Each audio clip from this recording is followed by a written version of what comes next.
Hello mga boss, good day sa inyong lahat.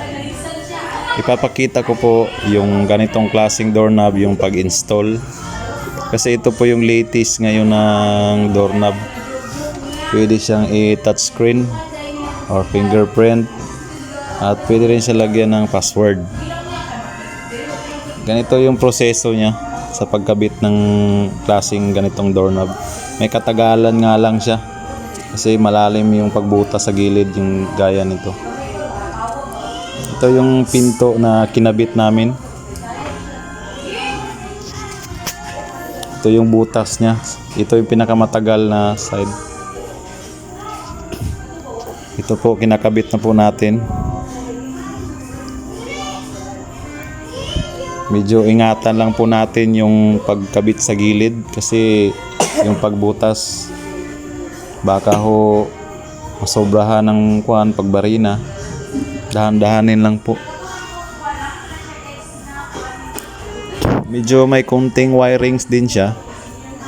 Gaya nito.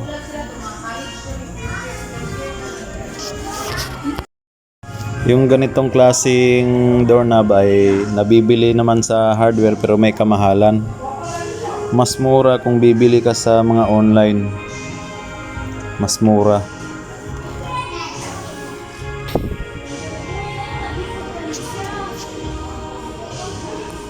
Ito po medyo malapit na tayong matapos. Ito po yung itsura niya. Bali mayroon siyang wire sa kabila, magkabilaan at ipagko-connect lang natin sila.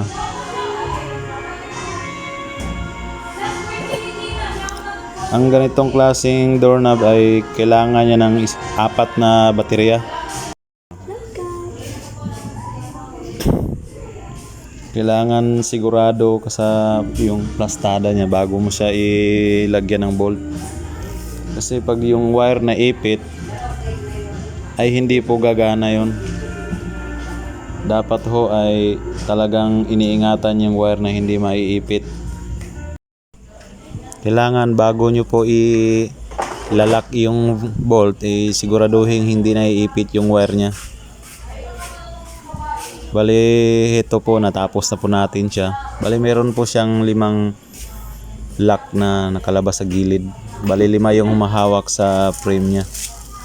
May matibay talaga itong klase na doorknob. Ito po yung sample ng dito ka po gagawa ng mga password nya, fingerprint or yung card nya. Pili lang ho kayo sa 3. Ganito lang yung proseso niya mga boss. Sana nagustuhan nyo ho yung video. Please subscribe na lang po at para sa panibago nating video.